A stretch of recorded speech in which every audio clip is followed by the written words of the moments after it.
போராட்டத்தில் தமிழ்நாட்டின் பங்கு. விடுதலை போராட்டத்தில் தமிழ்நாட்டோட பங்கு அப்படிங்கிற அடிப்படையில் நம்ம ஒவ்வொரு நாளும் ஒவ்வொரு வீடியோ பார்த்துட்டு இருக்கோம். கடைசியாக நம்ம என்ன வீடியோ பார்த்தோம்னா 1919 ரவுலட் சட்டம் கொண்டு வரப்பட்ட பொழுது தமிழ்நாட்டில் இருக்கக்கூடிய எதிர்ப்பு என்னென்ன அப்படிங்கிற நம்ம ஒன்பை ஒன்றா பார்த்தோம். ஸோ அதுக்கப்புறம் கிளாபத் இயக்கம் உருவாக்கப்பட்டது. வாணியம்பாடி என்ற நகரை உயிர் நாடியாக கொண்ட கிளாபத் இயக்கம் உருவாக்கப்பட்டது. அதுக்கப்புறம் படிப்படியாக அந்த கிளாபத் இயக்கம் முடிவுக்கு வரும். இதுதான் நம்ம கடைசியாக பார்த்த வீடியோ, சரிதானே?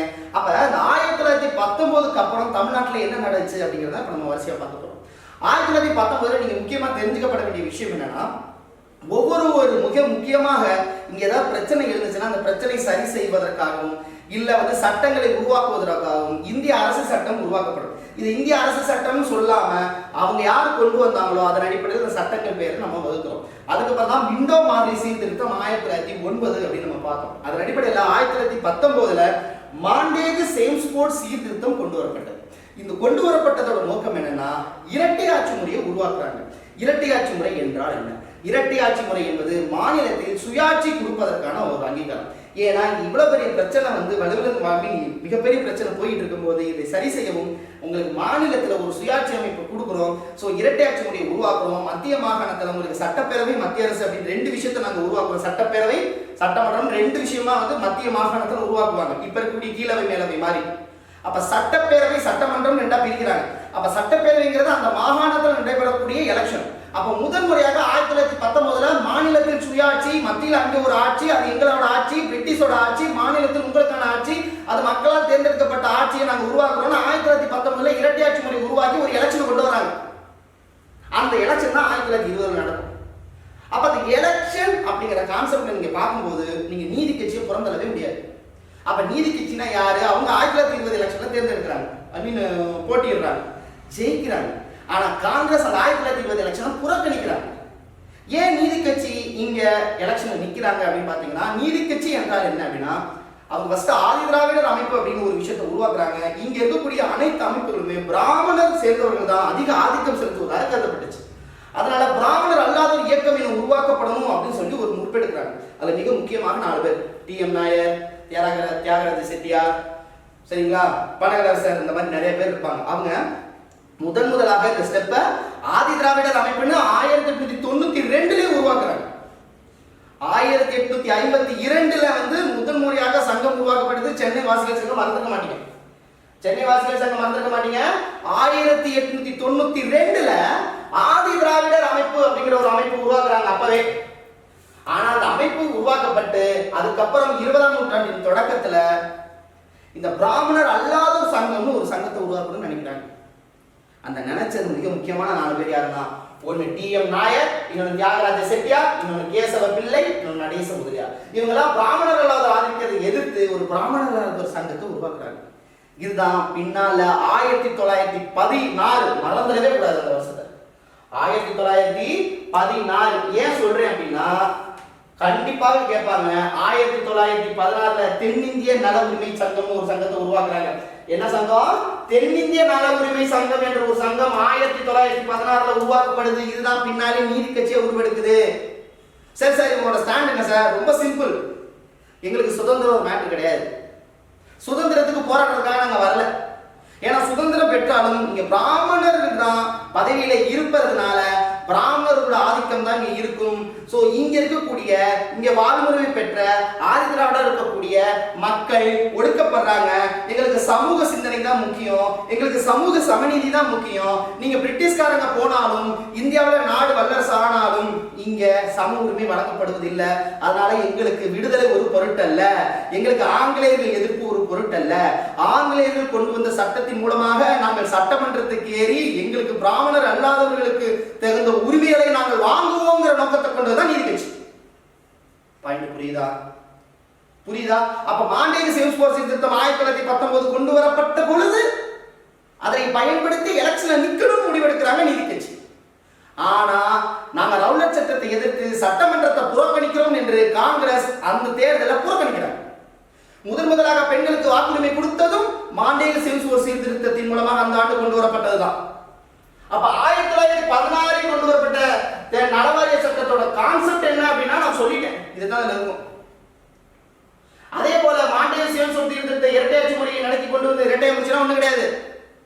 ஒதுக்கப்பட்ட துறை மாற்றப்பட்ட துறை. அதுல மாகாணத்துக்கு ஒரு துறைகள் ஒதுக்கி இருப்பாங்க. கல்வி, விவசாயம் இங்க இருக்கக்கூடியது. மற்றபடி பவரா இருக்கக்கூடிய நீதி சம்பந்தப்பட்டதான் நாங்க வச்சுக்குவோம். அதை நாங்க பிரிட்டிஷ் கவர்மெண்ட் நாங்க பார்த்துக்குவோம். பெண்களுக்கு நாங்க வாக்குரிமை கொடுக்குறோம். இந்த மாதிரி சில விஷயத்தை கொண்டு மாண்டேக சுய சீர்திருத்தம் கொண்டு வரப்படுது. இதை பயன்படுத்தி நீதி கட்சி எலெக்ஷன் நிற்கிறாங்க, ஜெயிக்கிறாங்க. எப்ப?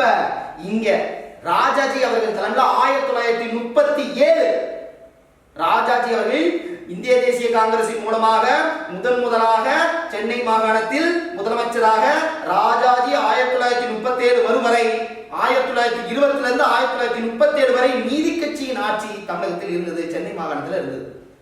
சோ அதுல அவங்க என்னென்ன விஷயங்கள் பண்ணாங்கிறது நம்ம அடுத்து வேற வீடியோல பார்ப்போம். இப்போதைக்கு நம்ம 1920 ஒத்துழையாமை இயக்கம் வர்றப்ப அதோட காங்கிரஸோட ஸ்டாண்ட் என்ன இருந்துச்சுன்னு தெரிஞ்சுக்க நம்ம நீதி கட்சியோட ஒரு ஓரலா பார்க்க வேண்டியது முக்கியம். புரியுதா கதை? எஸ். அப்ப அந்த நீதி கட்சி 1927 இருந்து 1937 வரைக்கும் இருந்துச்சு. இதுல யார் யார் எங்கெங்க பதவி வகித்தாங்க மட்டும் இந்த வீடியோல பார்ப்போம். ஸ்டாண்டா ஓரலா. அதுக்கப்புறம் அவங்க என்னென்ன விஷயத்தை கொண்டு வந்தாங்கிறத பார்ப்போம்.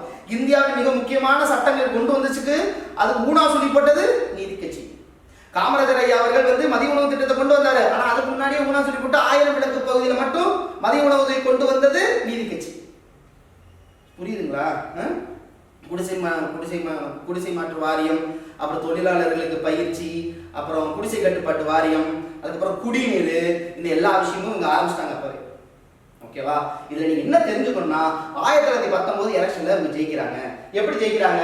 சோ இதுல ஜெயிச்சதுல ஃபர்ஸ்ட் யார் பொறுப்பேற்கிறாங்க அப்படின்னு சுப்புராயு அவர் தான் ஃபர்ஸ்ட் 1920 அவர் தான் முதலமைச்சரா பொறுப்பேற்கிறார். சோ 1920 சுப்புராயு ரெட்டி அப்படின்னு சொல்லி ஃபாலோ பண்றாங்க. அதுக்கு அடுத்த எலெக்ஷன் எப்ப நடக்குதுன்னு பார்க்கணும். 1920 சுப்ராயு செட்டியார் அப்படிங்கிறது தலைமை பதவி வகிக்கிறார்.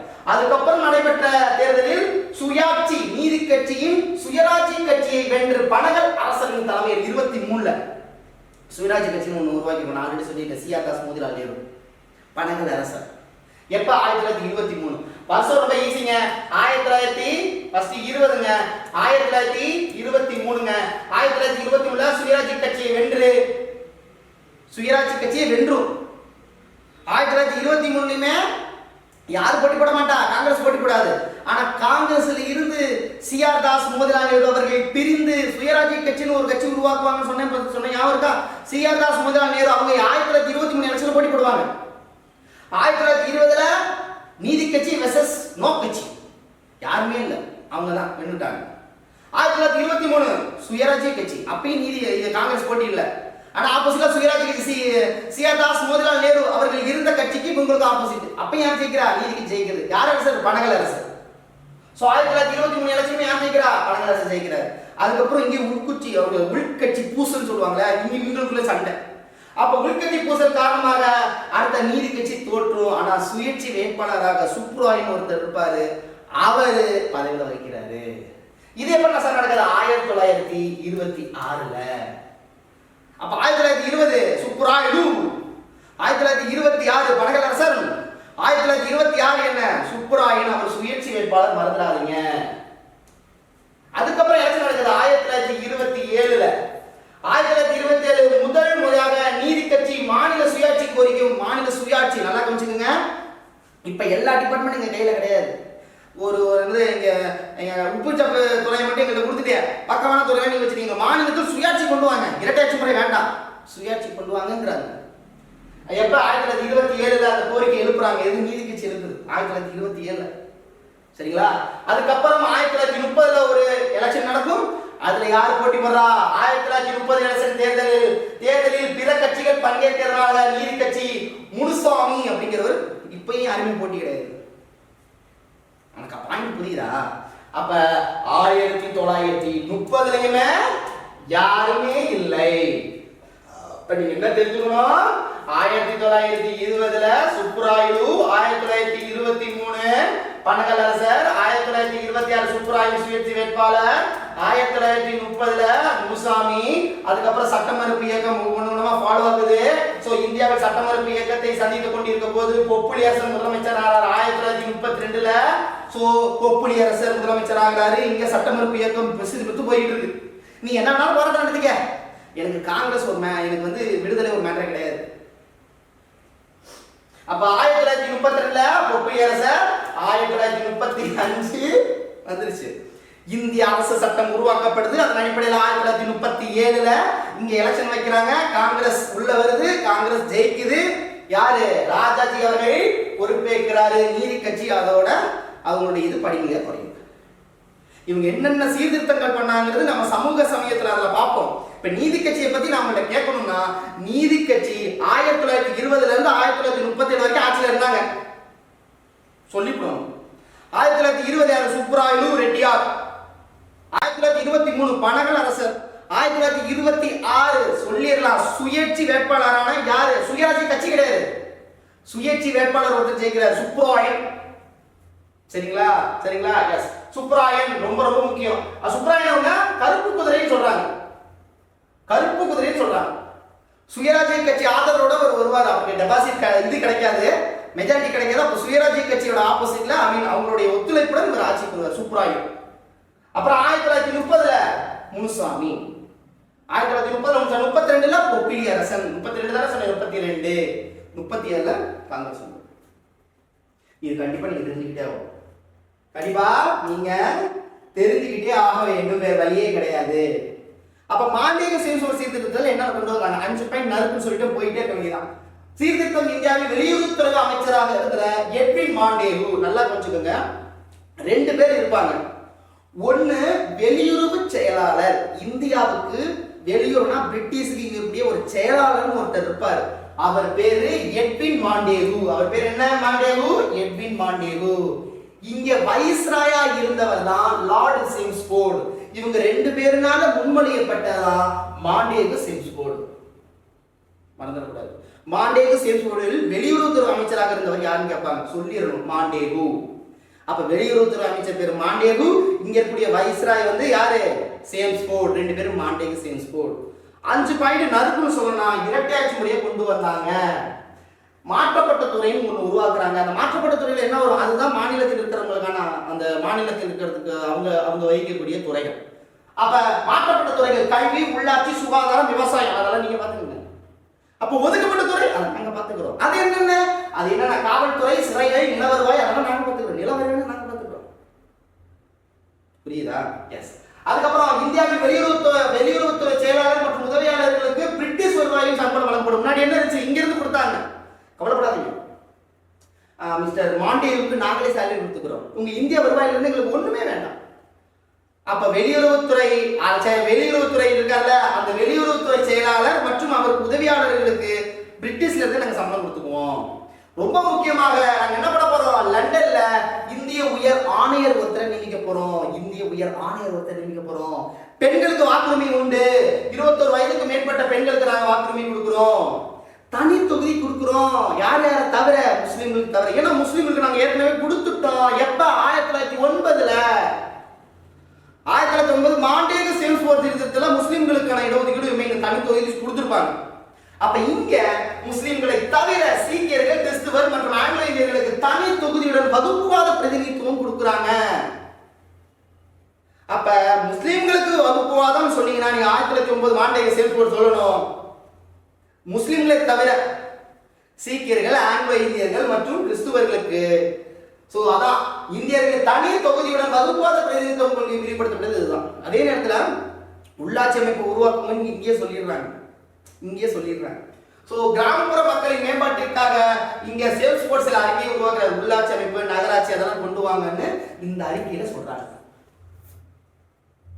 இதான் மாண்டேகு சேம்ஸ்போர்ட் சீர்திருத்தத்தோட கான்செப்ட். முடிஞ்சு போச்சு. இதன் மூலமாக எலெக்ஷன் நடக்குது, நீதி கட்சி ஜெயிக்கும். அப்ப இதுவரைக்கும் உங்களுக்கு ஸ்டாண்ட் புரியுதா? அப்ப இதுல யார் போட்டி போடல? காங்கிரஸ் போட்டி போடல. ஏன்? அவங்க தான் ரவுலட் சட்டத்தை எதிர்த்து இங்க ஒத்துழையாமை இயக்கத்தை உருவாக்குறாங்க. ஒத்துழையாமை இயக்கம் 1920 சொன்னாலும் தமிழ்நாட்டில் ஒத்துழையாமை இயக்கம் 1921. இந்த நான் ஆல்ரெடி சொன்னேன், கிலாபத் இயக்கத்துல ராஜாஜி அவர்கள் தலைமையில கிலாபத் இயக்கம் மிக இந்திய தேசிய காங்கிரஸ்ல இருந்து அங்க செட்டா சேர்ந்தாங்க. தன்னாட்சி இயக்கத்திலையும் இந்த விஷயம் நடக்கும். நல்லா கவனிங்க, தன்னாட்சி இயக்கம்னு ஒண்ணு இருக்கு, கிலாபத் இயக்கம் ஒண்ணு உருவாது. தன்னாட்சி இயக்கத்தின் முடிவிலையுமே ராஜாஜி அவர்கள் இந்திய தேசிய காங்கிரஸ் அவங்க வந்து உதகமண்டலத்துல, ஆமா உதகையில, ஊட்டியில வந்து தன்னாட்சிக்கு அன்னி பெசன்ட் அம்மையா வந்து வாடியா அவங்க கைது செய்யப்பட்ட பொழுது இந்திய தேசிய காங்கிரஸ் அதை வந்து முன்னிலைப்படுத்தி இந்திய தேசிய காங்கிரஸ் எல்லாம் சேர்ந்து அவங்களுக்கு சப்போர்ட் பண்றாங்க. அப்போதைக்கு என்ன ஆகுதுன்னா தமிழ்நாட்டில் ராஜாஜி அவர்களுடைய பெயரளவில் பெருமைப்படுத்தப்படுகிறார், பிரபலப்படுத்தப்படுகிறார், பொதுவான தலைவராக கருதப்படுகிறார். அதேதான் கிளாபத் இயக்கத்திலும் நடக்குது. அப்ப கிளாபத் இயக்கத்தில் ஒரு கான்செப்டையும் ராஜாஜி அவர்களுடைய இந்திய தேசிய காங்கிரஸ் பார்ட்டிசிபேட் பண்றதுனால பின்னால இங்க தமிழ்நாட்டில், அதாவது சென்னை மாகாணத்தில் நடைபெற்ற அனைத்து இந்திய தேசிய காங்கிரஸ் கூட்டங்களும் ராஜாஜி அவர்கள் தலைமையில் உருவெடுக்க ஆரம்பிக்குது. அதன் அடிப்படையில் ஒத்துழையாமை இயக்கம் யாரோட தலைமையில் நடக்குது அப்படின்னா ராஜாஜி அவர்கள் தலைமையில் நடக்குது. அப்போ ஒத்துழையாமை இயக்கத்தில் அவர் என்ன பண்றாரு, நான் 2 மகனையுமே நீ படிச்சது போது வெளியில வா, வெளியில வந்து இதுல போட்டி இந்த களத்துல ஈடுபடுன்னு தனது பையன் பேர் என்ன தெரியுங்களா, ராஜாஜி அவர்களை பதவி நீக்கம் செய்ய பண்ண ராமசாமி, அதாவது ஈவே ராமசாமி அவருடைய பெயர் தான் இவரோட பையனோட பேர். அப்ப ராஜாஜி அவர்கள் தலைமையில் ஆர்வத்துடன் நடத்தப்பட்டிருந்த அவரது மகன் ராமசாமியும் கிருஷ்ணசாமியும் கல்லூரியிலிருந்து வெளியேற செய்து இயக்கத்தில் ஈடுபட வைத்தார். இந்த ஒத்துழையாமை இயக்கம் வந்து நல்லா கொஞ்சம் ஒத்துழையாமை இயக்கம் பெருசு. ஒத்துழையாமை இயக்கங்கிறது வெறும் ஒத்துழையாமை இயக்கம் சின்ன பாட்டு கிடையாது, பெருசு. நிறைய விஷயத்தை அதில் கொண்டு வந்தாங்க. ஒவ்வொருத்தங்களும் ஈடுபட ஆரம்பிச்சாங்க. அதுல ராஜாஜி முன்னிலையில் எடுத்து தனது 2 மகன்களையுமே கல்லூரிலிருந்து வெளியில வந்து இதுல செயல்பட வைக்கிறாரு. அப்புறம் ஒவ்வொருத்தரும் தனது பட்டங்களை துறக்கிறாங்க. ஒத்துழையாமையோட ஃபர்ஸ்ட் நான் பட்டங்களை துறத்தல். பாயிண்ட் நம்பர் 1, அரசுக்கு ஒத்துழைப்பு கொடுக்க மாட்டோம், உங்களுக்கு நீதிமன்றங்களுக்கு தேவையில்லை, எங்க பிரச்சனை நாங்களே பார்த்துக்கிறோம்.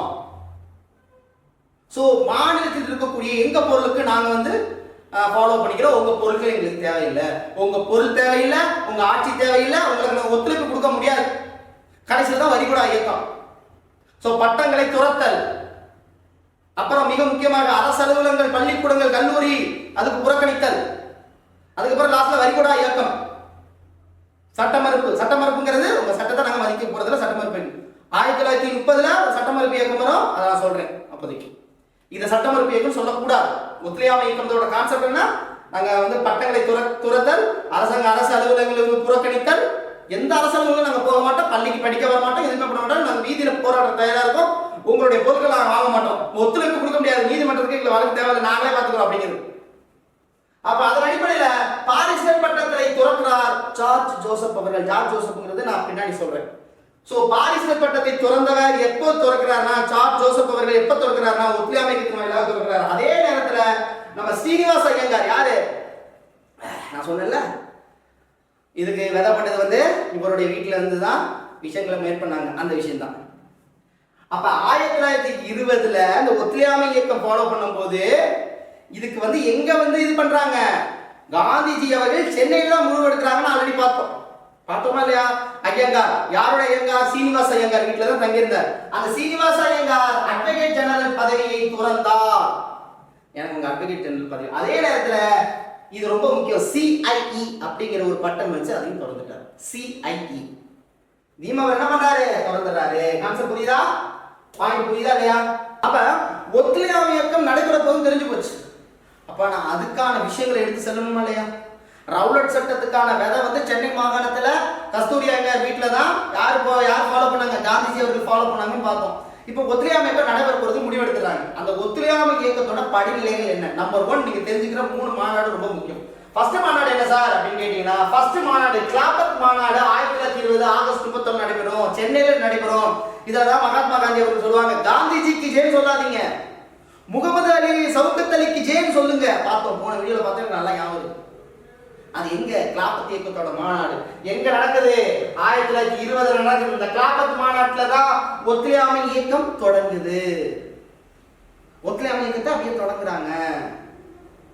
இந்த அறிக்கை இந்திய தேசிய காங்கிரஸ் முதலாக இப்ப வெளியிடுது. அதாவது ஃபர்ஸ்ட் ஒப்புதல் எப்ப கொடுக்குது, இந்திய தேசிய காங்கிரஸ் கூட்டம் ஒப்புதல் கொடுக்கணும். 1920 ஆகஸ்ட் மாசம் கிளாபத் இயக்கத்துல ஒத்துழையாமை இயக்கம் நடைபெற போறதுன்னு அறிவிச்சிட்டாங்க. அப்ப அதுக்கான ஒப்புதல் இந்திய தேசிய காங்கிரஸ் கூட்டத்துல சொல்லல. அந்த கூட்டம் தான் சிறப்பு கூட்டம். 1920 செப்டம்பர் மாதத்துல இந்த சிறப்பு கூட்டம் நடக்கும். லாலா லஜபதி ராய் ஃபர்ஸ்ட் வீடியோல சொன்னேன். 1920 2 கூட்டங்கள் நடைபெறும். ஒன்னு 1920 செப்டம்பர் மாதம் நடைபெற்ற போட்டு நீங்க ஃபில் பண்ணிக்கங்கன்னு சொன்னேன். முதல் வீடியோல சொல்லியிருப்பேன். ஏன் சொன்னேன்னா அதே 1920ல நாக்பூர்ல நார்மல் மாநாடு, டிசம்பர் மாநாடுல நம்ம சேலம் சி விஜயராகவாச்சாரி தலைமையில ஒரு செஷன் நடக்கும். ஏன்னா சென்னை வாசிகள், சென்னையில சேர்ந்த நபர்கள் யார் யார் கூட்டத்தில் பார்ட்டிசிபேட் பண்ணிருக்காங்க நான் உங்களுக்கு சொன்னேன்.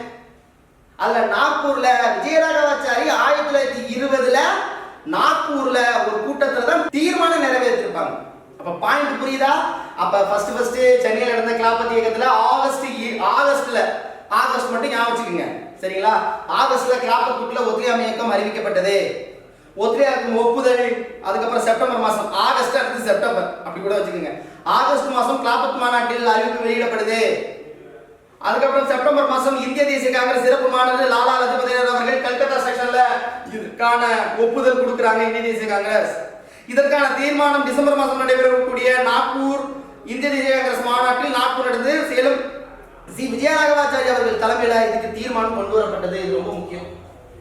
இந்த மாநாட்டில் இன்னொரு ஸ்பெஷல் என்ன, மொழிகள் ரீதியான உருவாக்கப்பட்ட மாகாண காங்கிரஸ் கமிட்டிக்கு அப்ரூவல் கொடுக்குறாங்க. அதாவது இந்திய தேசிய காங்கிரஸ் கூட்டம் இருக்கு இல்லையா, ஒவ்வொரு மாகாணத்திலையுமே அந்த மொழிகள் சார்ந்த மாநாடு நடக்கும் இல்லையா, அதுக்கு ஒப்புதல் கொடுக்குறாங்க, அங்கீகாரம் அப்பதான் கொடுக்குறாங்க 1920ல. அப்ப இனிமே சென்னை மாகாணத்துல சென்னை மாகாண கமிட்டின்னு நடக்கும், சென்னை மாகாண கூட்டம்னு நடக்கும்.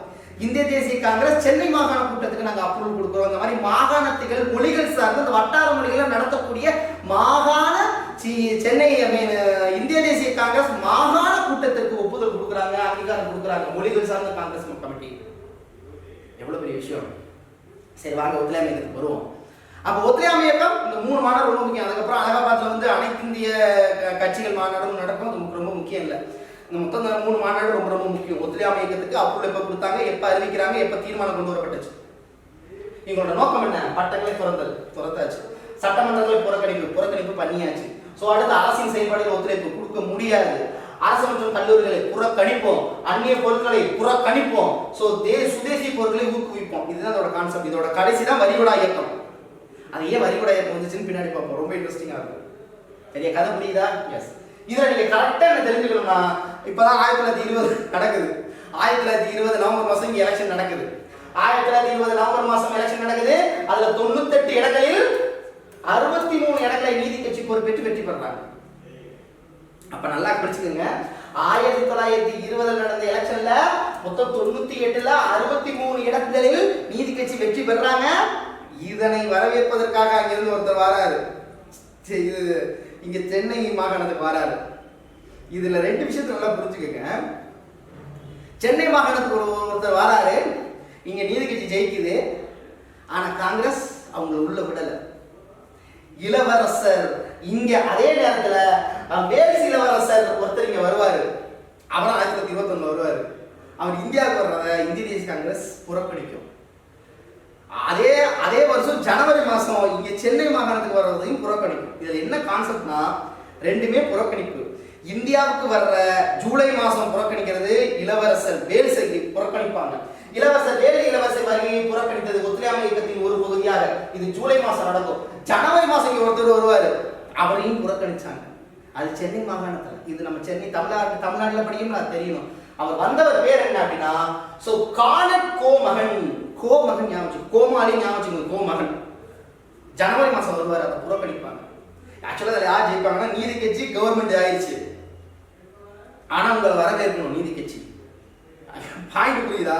இந்த சைடு நீதி கட்சி பிரிட்டிஷுக்கு சப்போர்ட்டா அவங்க சொன்ன எலெக்ஷன்ல ஜெயிச்சு அவரை வரவேற்பதற்கு நீதி கட்சி தயாரா இருக்குது. வழியில மறைச்சு காங்கிரஸ் உள்ள வராத, நீ போ அப்படிங்குது. கடைசியில அவங்க தான் ஜெயிக்கிறாங்க. காங்கிரஸ் அதை தடுத்துருது. இந்திய தேசிய காங்கிரஸ் அதை தடுத்துட்டு 2 நாள் கழிச்சு தான் அவர் உள்ள வராரு. பாயிண்ட் என்ன, இந்த புறக்கணிப்பு சக்சஸ் ஆகுது. அதுக்காக விடிய 10 நாளா புறக்கணிக்க முடியும். புறக்கணிப்பு நடக்குது, அந்த புறக்கணிப்பு வெற்றிகரமாக செயல்பட்டு அடுத்த 2 நாள் கழிச்சு கோமகன் உள்ள வராரு. அதே போல ஜூலை மாசம் இளவரசர் வேல்ஸ் இளவரசர் இங்க வருவார், இந்தியாவுக்கு வருவாரு, அதையே புறக்கணிப்பாங்க. ஸோ இது ரொம்ப ரொம்ப முக்கியம். இதை ஏன் சொல்றேன்னா, 2 விஷயம் நடக்கும் அங்க. புரியுதா பாயிண்ட்? இந்திய லெவல்ல நாங்க வேல்ஸ் இளவரசர் தடை செய்யறோம், தமிழ்நாட்டு லெவல்ல நாங்க கோமகன் அவரை தடை செய்யறோம். ஸோ அப்ப தமிழ்நாட்டு லெவல்ல புறக்கணிப்பு அப்படின்னு கேட்டீங்கன்னா, தமிழ்நாடு காங்கிரஸ் 1925 தேதி சென்னைக்கு வருகின்ற காண்பு மகனை புறக்கணித்தார் தமிழ்நாடு காங்கிரசார்கள். 2 நாட்களுக்கு பின்னரே சென்னை மாநில புதிய சட்டமன்ற கூட்டத்தை துவக்கி வைத்தார். சட்டமன்ற கூட்டத்தை துவக்கி வைக்க அவர் வாராரு, நான் ஸ்டாப் பண்ணிட்டேன், 2 நாள் கழிச்சு தான் துவக்கி வைக்கிறார். வேற வழி இல்லை. அதே போல ஜூலை மாசம் யாருக்கு வரா, இந்திய தேசிய காங்கிரஸ் ஒத்துழைப்பு மாநில ஒரு வாயிலாகவே சில வருஷ வகையை புறக்கணிச்சாங்க. இதை ஏன் சொல்றேன்னா, தமிழகத்தில் ஒன்று நடக்கும், அப்படி இந்தியாவிலையும் அதே மாதிரி ஒன்று நடக்கும். அதே போல இன்னொன்று பார்ப்போம். ஒத்துழையாமை இயக்கத்தை கைவிடப்பட்டதோட காரணம் என்ன? ஒத்துழையாமை கைவிட சௌரி சௌரா சம்பவம் எல்லாருக்கும் தெரியும். 1922 சௌரி சௌரா சம்பவத்தின் காரணமாக ஒத்துழையாமை இயக்கம் கைவிடப்பட்டது. காங்கிரஸ் கைவிட்டாரு. அதே போல இங்க ஒத்துழையாமைக்கு நல்லா தான் போயிட்டு இருந்தோம். 1921 அங்கே ஒரு இன்சிடென்ட் நடக்கும். நமக்கு பக்கத்துல சென்னை மாகாணத்துல மலபார் வந்து சென்னை மாகாணம். அங்க மாப்பிள்ளை கிளர்ச்சின்னு சொல்லுவாங்கல்ல, மாப்பிளா கிளர்ச்சின்னு சொல்லுவாங்க. அந்த கிளர்ச்சி இந்து முஸ்லிம்களுக்கு பிரிவினைவாதத்தை உருவாக்கியது.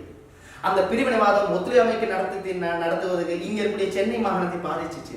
அதனால ஒத்துழையாமை இயக்கம் படிப்படியாக குறைஞ்சிச்சு. இதை சாக்கா வச்சு பிரிட்டிஷார்கள் ஒவ்வொருத்தரா கைது பண்ண ஆரம்பிச்சாங்க. இன்ட்ரெஸ்டிங்கா இருக்குங்களா?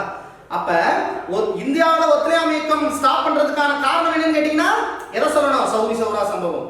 ஆனால் அதுக்கு முன்பாகவே 1921 இங்க மாப்பிளா கிளர்ச்சி நடக்குது. இது இப்படி படிச்சா சூப்பரா இருக்கும்.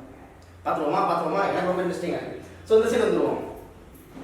சோ இது சொல்லிட்டேன்னா, அப்ப இது மட்டும் இல்லாம அதாவது 2 விஷயம் நடக்குதுங்க ஒத்துழையாமை நடக்கும்போது. ஒரு சைடு வேலைக்கு போறதுக்கு தயாரா இருக்காங்க, இந்த சைடு தொழிலாளர்கள் வேலை நிறுத்தத்தில் ஈடுபடுறாங்க. இந்த சைடு ஒரு புதுசா ஒரு சட்டமன்றத்தை உருவாக்கியாச்சு. நீதி கட்சியை பொறுத்த வரைக்கும் நாங்க சட்டமன்றத்தை உருவாக்குறோம், சட்டங்கள் மூலமாக சட்டங்களை உருவாக்கி மக்களுக்கான தேவையை பூர்த்தி செய்யணும். நீதி கட்சி இருக்கு, முடியாது எங்களை சட்டத்தை புறக்கணிப்போம், நாங்க போட்டி தான் போடலையே, நாங்க ஆங்கிலேயர் வெளியில போகணும், ஆங்கிலேயர்களை வந்து நாங்க வெளியில போறதுக்கான ஒத்துழைப்பு கொடுக்க முடியாது இந்த சைடு சொல்றாங்க. இந்த இடையில தான் மாட்டிக்கிறாங்க சில தொழிலாளர்கள். அதை தான் மென்ஷன் பண்ணியிருக்கிறாங்க. அதாவது ஹிஸ்டரியை பார்த்தோம்னா அவ்வளவு இருக்கு.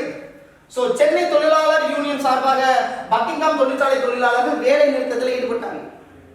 ஒருத்தர் வேலை நிறுத்தத்தில் ஈடுபட்டா சில பேர் எங்க நான் புள்ள குட்டியெல்லாம் இருக்க வேணாங்க அப்படின்னு சொல்லிட்டு அவங்க சில பேர் வேலையில போய் ஜாயின் பண்ண விருப்பப்படுறாங்க. அவங்களுக்கு அடிக்கிறாங்க, ஏண்டா நாங்க போராட்டம் பண்ணிட்டு இருக்கோம், நீங்க வேலைக்கு போய் ஜாயின் பண்றீங்க. அப்ப சோ மீண்டும் வேலையில் சேர இருந்த 800க்கும் மேற்பட்ட ஆயுத தொழிலாளர்கள் தாக்கப்பட்டதாக சொல்றாங்க. இதெல்லாம் எப்ப நடக்குது? 1921 நடக்குது. 21 நடந்துகிட்டு இருக்கு வரிசையா. பாயிண்ட் 1 நான் சொல்றேன். இப்ப இந்த நான் சொன்ன கிளாப்பத்தி இயக்கத்துக்கு ஒரு ஊர் சொல்றான் அப்படி நம்ம ஊர் பார்த்தோம் இல்லையா? அப்ப ஒத்துழையாமை இயக்கத்தின் ரீசன்ல தமிழ்நாட்டில் ஒரு ஸ்பெஷலா முக்கியமா பார்ட்டிசிபேட் பண்ண ஒரு ஊரை சொல்றான், ராஜபாளையம் சொல்லிட்டு போயிட்டே இருக்கணும். ராஜபாளையம் ஒத்துழையாமை இயக்கத்தில் அங்கிருந்து உருவாக்கப்பட்ட ஒரு மிகப்பெரிய ஒரு அங்கே இருக்கக்கூடிய தலைவர் உருவாக்குது இந்த ஒத்துழையாமை இயக்கத்தின் காரணமாக. சோ ராஜபாளையம் காந்தியடிகள் துவக்கி ஒத்துழையாமை இயக்கத்தில் ராஜபாளையம் மிகப்பெரிய பங்கு வகித்தது, பல தலைவர்களை கொண்டு போகுது. இதுதான் 1920 இங்க நாக்பூர்ல நடைபெற்ற சேலம் சி விஜயராகவாச்சாரி தலைமையில இந்த ஊர்ல இருந்து அங்க போய் பார்ட்டிசிபேட் பண்ணவங்க நிறைய பேர். அப்படி யார் சார் அங்க மிகப்பெரிய ஒரு தலைவர் உருவாக்குறாங்க? தலைவரோட பேர் தான் அரங்கசாமி ராஜா, ஐபி அரங்கசாமி. இவர் தலைவர்னு சொல்ல விட இவரோட தலைமையில் அது நடைபெறுது. பல பேர் நாக்பூர்ல போய் இவர் அப்படி என்ன சார் பண்றாரு? அங்க ஒரு தொழிற்சாலையை உருவாக்குறாரு, சுதேசி சார்ந்த விஷயத்த. அப்ப சோ ராஜபாளையம் அரங்கசாமி ஞாபகம் வச்சுக்கணும். அப்ப இவர் தான் அரங்கசாமி ராஜா, வரலாற்று சிறப்புமிக்க சுதேஷ் சுவாமி சுதர் கதர் சொல்லுவாங்களா, கதர் இயக்கத்துக்கு ராஜபாளையத்துக்கு உறுதியான அடித்தளத்தை அமைத்தார். ராஜபாளையத்துல கதர் அடிப்படையிலான தொழிற்சாலையை அமைக்க காரணமாக இருந்தவர் அரங்கசாமி, ராஜபாளையத்தை சேர்ந்தவர். புரியுதா பாயிண்ட்? அப்ப இந்த அரங்கசாமி, அப்புறம் வந்து சின்ன வெங்கடராஜன், அப்புறம் பெருமாள் ராஜன், இவங்கெல்லாம் நாக்பூர் காங்கிரஸ் மாநாட்டில் கலந்துக்கிட்டாங்க. இப்படி ரொம்ப போட்டு டெப்தா எல்லா பேரும் ஞாபகம் தேவையில்லை. ராஜபாளையம் அரங்கசாமி கதர் தொழிற்சாலை உருவாக்குறதுக்கு அடிப்படையாக இருந்தவர். அவர் அதோட விடல, அவர்களுடைய சகாக்கள் நண்பர்கள் எல்லாம் சேர்ந்து ராஜபாளையத்தில் கை சக்கர நூல் நூற்கும் தொழிற்சாலையை உருவாக்குறாங்க. காந்திஜி கொண்டு அதை தான் அதில் மென்ஷன் பண்றாங்க.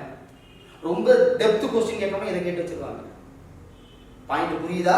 சோ இதெல்லாம் நடந்தது. சரி, இப்ப அடுத்த பாயிண்ட் நம்ம நல்லா தான் போயிட்டு இருக்கு. அடிக்குது ஒரு கலவரம். எங்க மாப்பிளா கலவரம் சொல்லலாம், மாப்பிளா கிளர்ச்சி சொல்லலாம், மாப்பிள்ளை கிளர்ச்சின்னு சொல்லலாம். 1921 அப்ப ஒத்துழையாமை இயக்கத்தின் மலபாரில் நடந்த மாப்பிள்ளை கிளர்ச்சி தமிழ்நாட்டில் மோசமான விளைவுகளை ஏற்படுத்தியிருக்கிறார். தமிழ்நாட்டில் காப்பத்திய ஒத்துழையாமை இயக்கம் வலுவிழந்து போனது.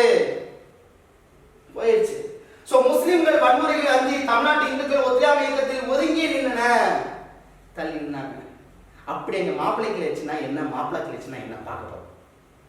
அப்படி மலபாரில் அப்படி என்ன நடந்துச்சு? ரொம்ப சிம்பிள். அங்கே இருக்கக்கூடிய முஸ்லிம்கள் விவசாயிகள், அங்கே இருக்கக்கூடிய ஜமீன்தார்கள், இந்துக்கள், இவங்க இடைப்பட்ட நடைபெற்ற சண்டை தான் அந்த சண்டை. நாங்கள் வரி கொடுக்க முடியாது, இந்த மாதிரி கலவரத்தில் வந்து அவங்க ஈடுபட ஆரம்பிச்சாங்க.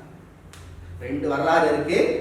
ஒரு வரலாறு இப்படி இருக்கு, இன்னொரு வரலாறு என்ன சொல்லுது அப்படின்னா, இந்துக்கள் வந்து முஸ்லிம்களுக்கு கோயிலில் போய், இந்துக்கள் அப்படின்னு சொல்ல முடியாது, இந்துக்கள் ஜமீன்தாரிகளா இருந்தாங்க.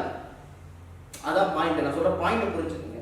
ஸோ அங்கே இருக்கக்கூடிய இந்து ஜமீன்தாரிகளை நம்ம ஜென்மிஸ் அப்படிங்கிறோம். ஜென்மிஸ், இந்த ஜென்மிஸ் யாரோட சப்போர்ட்? கண்டிப்பா ஜமீன்தாரிகள் யாரோட சப்போர்ட்? ஆங்கிலேயர் சப்போர்ட். அப்ப இவங்களை ஒடுக்குவதற்காக அமிர்தசரஸ்ல எப்படி கோயிலுக்குள்ள போய் அட்டாக் பண்ண மாதிரி இவங்க மசூதியில் இருக்கக்கூடிய 3 நபர்களை அங்கே போய் இருந்து செயல்படுத்ததாகவும் கொல்லப்பட்டதாகவும் இதனால் பொங்கி எழுந்த முஸ்லிம்கள் விவசாயிகள் கலவரத்தில் ஈடுபட்டதாகவும் ஒரு வரலாறு சொல்லுது. இன்னொரு வரலாறு என்ன சொல்லுது அப்படின்னு பாத்தீங்கன்னா, புத்தகத்தில் இருக்கக்கூடிய வரலாறு என்ன அப்படின்னு பாத்தீங்கன்னா, பறிகொடுக்கை இயக்க இவங்க ஊரா போயிட்டு ஃபாலோ பண்ணாங்க. அப்போதைக்கு கலவரம் வெடிக்குது அப்படின்னு சொல்லி வச்சிருக்காங்க. இது எது உண்மையா இருந்தாலும் ஸோ இங்க ஒரு கலவரம் வெடிச்சிச்சுங்கிறது உண்மை பாயிண்டா. இதனால இந்துக்களுக்கும் முஸ்லிம்களுக்கும் ஒரு பிரிவினை உருவாக ஆரம்பிச்சிருச்சு.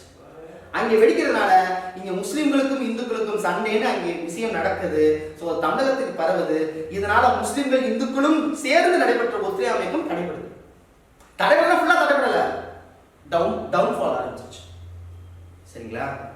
சோ இப்புரட்சிக்கு முதன்மையான காரணங்களாக கருதப்படுகிறது.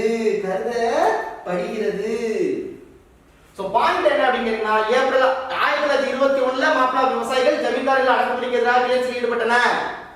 ஒரே வார்த்தை சொல்லி முடிச்சிட்டாங்க. என்ன, யாருக்கு எதிராக? ஜமீன்தாரிகளுக்கு அடக்குமுறைக்கு எதிராக கிளர்ச்சியில் ஈடுபட்டன. எப்ப நடக்குது? 1921 ஆகஸ்ட்ல நடக்குது.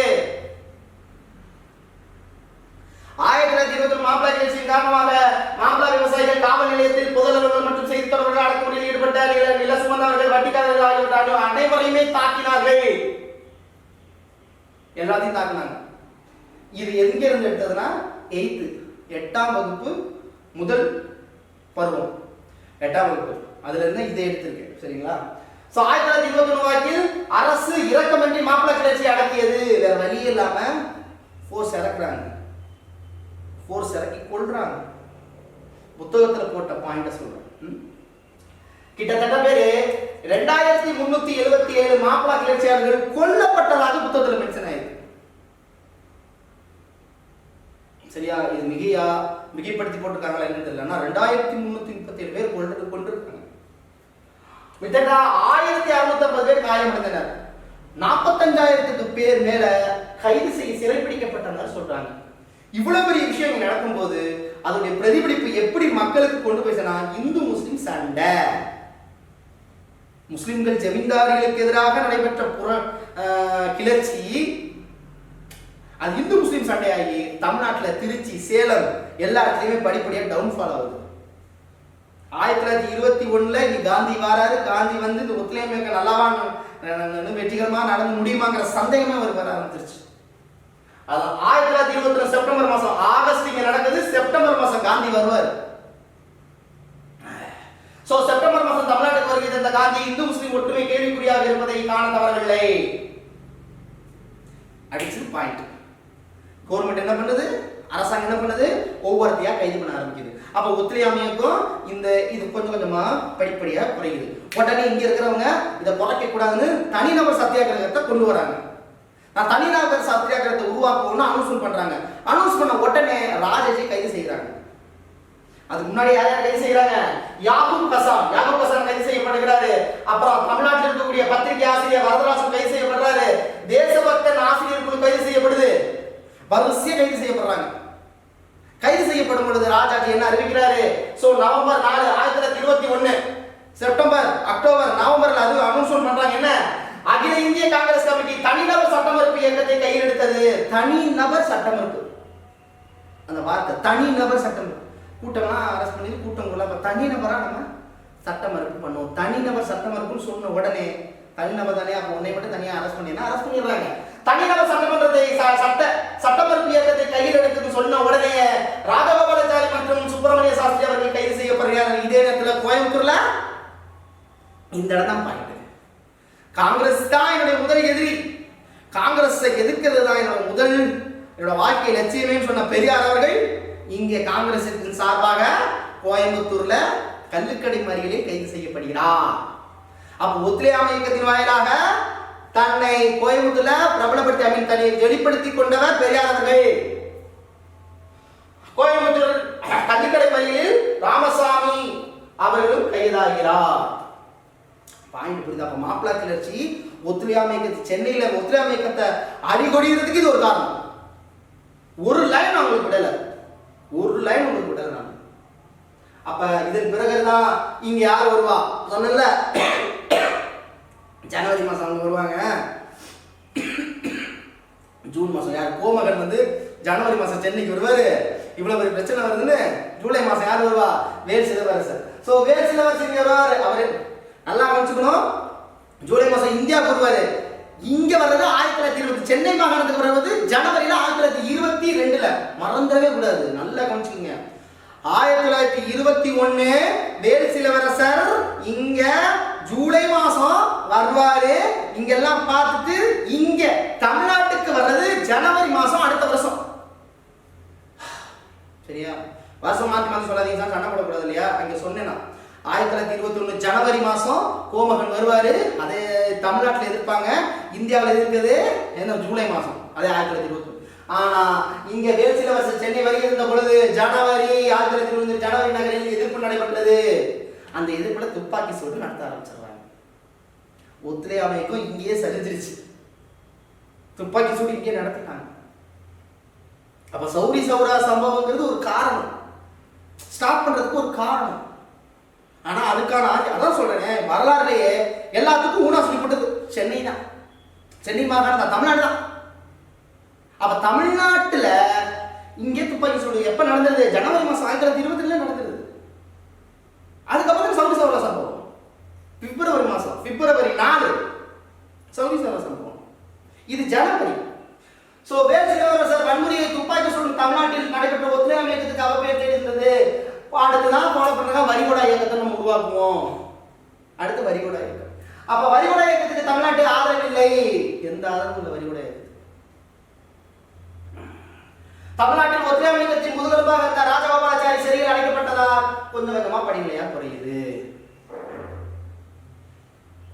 இதோட கடைசி பாயிண்ட் காந்திஜி அலோசனை பண்றாரு, இன்னும் 7 நாள்ல பத்திரிகை சுதந்திரம் நீங்க கொடுக்கலைன்னா நான் பர்தோலியில வரிகோடா பிரச்சாரத்தை உருவாக்குவேன், பிப்ரவரி மாசம் உருவாக்குறேன்னு ஆலோசனை பண்றாரு. நல்லா கவனிச்சுக்கணும், இந்த பர்தோலி வரிகோடா பிரச்சாரம் தான் மறந்துடாதீங்க. ஏன்னா இதுல ஒரு ட்விஸ்ட் இருக்கு, ஒரு லிங்க் நான் வச்சிருக்கேன். இந்த பர்தோலி வரிகோடா இயக்கத்தை நான் உருவாக்குவேன்னு பிப்ரவரி மாசம் அறிவிச்சாரு. 4ஆம் தேதி சௌரி சௌரா சம்பவம் நடைபெறும். உத்தரப்பிரதேசத்தில் இருக்கக்கூடிய ஒரு இடத்தில் சௌரி சௌரா அப்படிங்கிற இடத்தில் பிரச்சாரம் நடைபெறும் பொழுது, கூட்டங்கள் நடைபெறும் போது கலவரம் நடக்குது. கலவரத்தில் இருந்தவர்கள் போலீஸ் ஸ்டேஷனை அடிச்சு உடைச்சு தீக்கிரையாக்கி 22 காவலர்கள் கொல்லப்பட்டனர். இப்பதான் சொன்னேன், பர்தோலியில வரிகோடா இயக்கம் தானே, வரிகோடா இயக்கத்தை உருவாக்குறேன். சௌரி சௌரா சம்பவம் நடைபெற்றுச்சு. சௌரி சௌரா சம்பவம் நடைபெற்ற உடனே மார்ச்ல காந்திஜி கைது செய்யப்படுறார். பாயிண்ட் புரியுதா? அப்ப 1900 பிப்ரவரி 4ஆம் அன்று சௌரி சௌரா மக்கள் உணவுப் பொருட்கள் விலை உயர்வுக்கும் எதிராக ஊர்வலம் நடத்தினர். ஆங்கிலேயர் எதிராக ஊர்வலம் நடத்தினாங்க. 20 இதுதான் சொல்றாங்க. அப்ப தேசியவாத தொண்டர்கள் ஏமாற்றும் விதமாக பர்தோலியில் இந்த முடிவுக்கு காங்கிரஸ் செயற்குழு ஏற்றுக்கொண்டது. மார்ச் 18ஆம் தேதி காந்தியடிகள் கைது செய்யப்படுறார், 6 ஆண்டு சிறை விதிக்கப்படுகிறார். இந்த பாயிண்ட் புரியுதா இல்லையா? ஆனா இதுக்கு முன்னாடி காந்திஜி என்னென்ன சொன்னார் தெரியுங்களா? ஃபர்ஸ்ட் என்ன சொன்னார் தெரியுங்களா? இந்தியர்கள் மற்றும் வன்முறை இல்லாம இந்த ஒத்துழையாமை இயக்கத்தை கொண்டு போனீங்கன்னா கிட்டத்தட்ட ஓராண்டுக்குள் சுயராஜ்யத்தை வாங்கிடுவோம், வாங்கி நான் தாரேன்னு சொல்லி உறுதிமொழி சொல்லியிருக்காரு. ஆனா அதுக்குள்ளதான் நடந்துச்சு. இது அவர் உறுதிமொழி கொடுத்திருக்காரு. இது நீங்க தெரிஞ்சுக்கணும். அப்ப ஒத்துழையாமை இயக்கம் சென்னையில என்ன நடந்துச்சு, சௌரி சௌரால என்ன நடந்துச்சு, மற்ற இடத்துல என்னென்ன நடந்துச்சு அப்படின்னா சும்மா ஜஸ்ட் தெரிஞ்சுக்கிட்டா போதும். ஃபர்ஸ்ட் ஒண்ணு, ஆந்திரால 2 விஷயம் நடந்துச்சு. ஆந்திரால நடந்தது, ஆந்திரா விவசாயிகள் என்ன பண்ணாங்க, ஆந்திரா விவசாயிகள் ஜமீன்தாரிகளுக்கு வரி கட்ட மறுத்து சிராலா பெராலா பேரு அந்த ஊரை விட்டு வெளியேற போறாங்க. உனக்கு நான் வரியே கொடுக்க முடியாது. நான் ஊரை விட்டே போகிறேன், ஊரில் இருந்தால் தானே கேட்பேன், ஊரை விட்டு போகிறேன். ஸோ ஆந்திரா விவசாயிகள் ஜமீன்தார்கள் வரி கட்ட மறுத்து தன் இருக்கக்கூடிய இடத்தை விட்டு காலி செஞ்சாங்க. ஒன்று சிராலா, இன்னொன்று பெறாலா. அதே போல பழங்குடியினர்கள் கிளர்ச்சியில் ஈடுபட்டாங்க. யாருடைய தலைமையில்? அல்லூரி சீதாராமராஜு. அல்லூரி சீதாராமராஜு அவர்கள் தலைமையில கிளர்ச்சியில் ஈடுபட்டாங்க. ரொம்ப ரொம்ப முக்கியம். அது இடத்துல கிளாபத்தை எப்போ முடிவுக்கு வந்துடும். ஏன்னா கிளாபத்தில் வந்து துருக்கியர்கள் இருக்கக்கூடிய அதில் சொல்லுவாங்கல்ல, பிரிட்டிஷ் கவர்மெண்ட் வந்து இந்த உலகப் பொருளை வந்து முதல் உலகப் பொருளை துருக்கி கலிபா அப்படிங்கிற பதவியை வந்து அவங்க வந்து மதிக்காம விட்டது தான் அவங்களுக்கான மதிப்பு வேணும் அப்படிங்கிறது தான் கிளாபத் இயக்கம் உருவாக்கப்பட்டிருக்கும். அப்போ ஆனால் கிளாபத் இயக்கம் முடிவுக்கு வந்ததுக்கு மிக முக்கியமாக இருக்கணும், அவங்களே என்ன பண்ணாங்க, அரசியலையும் மதத்தையும் ஒன்று சேர்க்க வேணாம், அந்த கலிபா அப்படிங்கிற அந்த பதவியை வேணான்னுவாங்க. அப்போ துருக்கி மக்கள் முஸ்தாபின் பாஷா தலைமையில் இருந்த சுல்தானுடைய கலிபா என்ற நடைமுறையை ரத்து செஞ்சாங்க. அந்த ரத்து செஞ்சதுனால கிளாபத் இயக்கம் முடிவுக்கு வந்தது. இப்போ பாயிண்ட்டுக்கு வருவோம். முத்துராமியத்தின் காரணமாக மார்ச்ல காந்தியடிகள் கைது செய்யப்படுறாரு, 6 ஆண்டு சிறைவடிக்கப்படுகிறார். இதோட இந்த ஸ்டோரி முடியட்டும். இப்போ நான் ஒரு லிங்க்னு சொன்னேன்ல, அவர் ஒரு அறிவிச்சார்ல பிப்ரவரி மாதம், நீ மட்டும் சுதந்திர தமிழ் பத்திரிகை சுதந்திரத்தெல்லாம் இருக்கு முடிவாங்க, எல்லாத்தையும் கைது பண்ணிடுவாங்க பார்த்தோம் இல்லையா. கொடுக்கலன்னா நான் வந்து பர்தோலியில் வந்து வரிகோடா இயக்கத்தை உருவாக்குன்னு சொன்னார் பார்த்தீங்களா, அது நிறைவேறாம போச்சு. அதை நிறைவேற்றினார் வல்லபாய் பட்டேல். பர்தோலியில் வரிகோடா இயக்கத்தை பர்தோலியில் உருவாக்கியவர் சர் வல்லபாய் பட்டேல். எந்த வருஷம்? 1928. லிங்க்ல வச்சுக்கோங்க. ஸோ பர்தோலி அப்படிங்கிறதே தெரியும், கொஞ்சம் சூரத் நகரில் இருக்கக்கூடிய ஒரு பகுதி. இங்க என்ன நடந்துச்சு அப்படின்னா, விவசாயி அங்க இருக்கக்கூடியவங்களுக்கு 30% அளவிற்கு அரசு நில வருவாயை உயர்த்தினாங்க. கேட்பாங்க, இது வேற எங்கேயும் எடுக்கல, இது 8ஆம் கிளாஸ் தமிழக புத்தகத்தில் Tamil Nadu public service commission Tamil Nadu state board புக்கில் இருக்கக்கூடிய 8th மாப்பிளா கிளர்ச்சிக்கு கீழே தான் இருக்கும், வேலை செக் பண்ணி பாருங்க. ஸோ அதோட பாயிண்ட் ஒன்று தான், விவசாயிகள் வரி கொடுக்க முடியாது, 30% நீங்கள் உயர்த்திட்டீங்க. இது எப்போ நடக்குது? பிப்ரவரி 12 நடக்குது. பாயிண்ட் எல்லாம் புரிஞ்சுக்கங்க. பிப்ரவரி 4 1922 சௌரி சௌரா சம்பவம். பிப்ரவரி 12 1928 மறந்துடாதீங்க. இது இனிமேதான் நம்ம பார்ப்போம். முன்னாடியே ஏன் சொல்றேன்னா, காந்திஜி அவர்கள் ஒரு அனௌன்ஸ்மெண்ட் பண்ணாரு, அதை அடுத்து பின்னால பயன்படுத்திக்கிட்டாரு. அதை வச்சு ஒரு வரிகோட ஒரு விஷயத்தை வரி கொடுக்க முடியாதுன்னு ஸ்டாண்ட்ல இருந்து சர்தார் வல்லபாய் பட்டேல் அவர்களுடைய இரும்பு மனிதராக கருதப்படுவர், இந்தியாவை ஒருங்கிணைத்தவர், அவர் தலைமையில நடக்குது. இது மறந்துட மாட்டீங்க, மறக்க கூடாது. அதுக்கு தான் லிங்க் கொடுக்குறேன். அப்ப பர்தோலி சத்தியாகிரக வரிகோடா போராட்டத்துக்கு ஒரு அங்கமாக வரி எதிர்ப்பு போராட்டம் நடைபெற்றது. யார் தலைமையில? சர்தார் வல்லபாய் பட்டேல் அவர்களுடைய தலைமையில. இதன் மூலமாக 1930 பர்தோலியில் வரி செலுத்த மறுத்து தெரிவித்து விவசாயிகள் மற்றும் நிலங்களை குறைத்து ஏலத்தில் விட்டன. கடைசியில் என்ன கொண்டு வராங்க? 1928 வரிகோடா இது கொண்டு வந்து இவங்க என்ன பண்றாங்க, நான் உனக்கு வரி கொடுக்க முடியாது, நான் ஏலத்துல வித்தாலும் விடுவேன்னு தவிர உனக்கு நான் வரி கொடுக்க முடியாதுன்னு. குறைஞ்சத ஏலத்துல வித்தா கூட பரவாயில்ல, நம்ம வரி கொடுக்க முடியாதுன்னு விவசாயிகள் இருந்தாங்க. அதான் பாயிண்ட். சோ குறைந்த ஏலத்தில் விட்டு இழப்பதற்காக கூட தயாராக இருந்தால் நிலத்தை அரசுக்கு தர மறுத்து விட்டன. அரசு நான் கொடுக்கவே முடியாது, நிலத்தை அரசு கொடுக்கவே முடியாது. சோ ஆனாலும் அரசு அவர்கள் நிலத்தை கையகப்படுத்தி ஏலத்தில் ஏற்றது. இருப்பினும் 1937 யார் வரா? காங்கிரஸ் வருது. அப்போதைக்கு அந்த நிலங்கள் அவங்க கையில ஒப்படைக்கப்படும். பாயிண்ட் புரியுதா? இதுக்கு மேல இதுல என்ன தெளிவு வேணும் உங்களுக்கு? தெளிவு சூப்பரா இருக்கு. அப்ப படிநிலையாக 1919 மாண்டேக செயல்போ சீர்திருத்தத்தின் மூலமாக நீதி கட்சி அவர்கள் இங்க மாநில சுயாட்சி வேணுங்கிறதுக்காக இங்க அரசு பொறுப்பேற்கிறாங்க. அதே நேரத்தில் ஒத்துழையாமை இயக்கம் இங்க உருவாக்கப்படுது. ஒத்துழையாமை இயக்கம் சீரும் சிறப்புமாக நடைபெற்ற பொழுதும் மாப்பிளா கிளர்ச்சி இங்க ஒத்துழையாமை இயக்கத்தை ஒரு அடி அடிச்சிச்சு. அதை தொடர்ந்து நாங்க தனிநபர் சட்டமறுப்பு இயக்கத்தை கையில் எடுப்போம்னு சொன்னதுனால ராஜாஜி அவர்கள் கைது செய்யப்படுறாரு. ராஜாஜி அவர்கள் கைது செய்யப்பட்ட உடனே அதுக்கு இணையாக அதே இதுல இங்க வேல் சிலவரசர் வராரு. எங்க ஜனவரி மாசம் 1922 துப்பாக்கி சூடு நடத்தப்படுது. உடனே காந்திஜி ஒரு இது ஃபாலோ பண்றாரு பிப்ரவரி மாசம். சோ என்ன எடுக்கிறாரு, நான் பர்தோலியில ஒரு வரிகோடா இயக்கத்தை உருவாக்குங்கிறாரு. ஆனா என்ன நடந்துச்சோ, 4ஆம் தேதியே பிப்ரவரி 4ஆம் தேதியே சௌரி சம்பவம் நடைபெறுகிறது. சௌரி சௌரா சம்பவத்தின் மூலமாக 22 காவலர்கள் கொலை செய்யப்படுகிறார்கள், தீக்கிரையாக்கப்படுகிறார்கள். அதனால ஒத்துழையாமை இயக்கம் கைவிடப்பட்டது. ஒத்துழையாமை இயக்கம் கைவிடப்பட்டதன் காரணம் சவுதி சௌரா சம்பவம். ஆனா இங்க சென்னையில என்ன இயக்கம், ஒத்துழையாமை இயக்கம் குறைந்ததுக்கான காரணம் மாப்பிளா கிளர்ச்சி. 1921 மலபாரில் நடந்த முஸ்லிம்கள் மற்றும் ஜமீன்தார்களுக்கு இடையான ஒரு கிளர்ச்சி முடிஞ்சு போச்சு. அதுக்கடையில நம்ம எதிர்பார்த்தோம் வரியோட 1928 சர்தார் வல்லபாய் பட்டேல் 30% வரி நிலவரி கொண்டு வந்ததுனால அதுக்கடுத்துதான் இதனை 1919 மாண்டிய சீர்திருத்த சீர்திருத்தத்தை சரியாக பயன்படுத்தி கவர்மெண்ட் உருவாக்குறாங்க நீதி கட்சி. அதன் அடிப்படையில் வரிசையா வராங்க. 1920 சுப்ராயன், 1923 படகரசன், 1924 சுப்ராயன், அப்புறம் போப்படி அரசர். அதுக்கப்புறம் 1937 இந்திய தேசிய காங்கிரஸ் ஜெயிக்குது.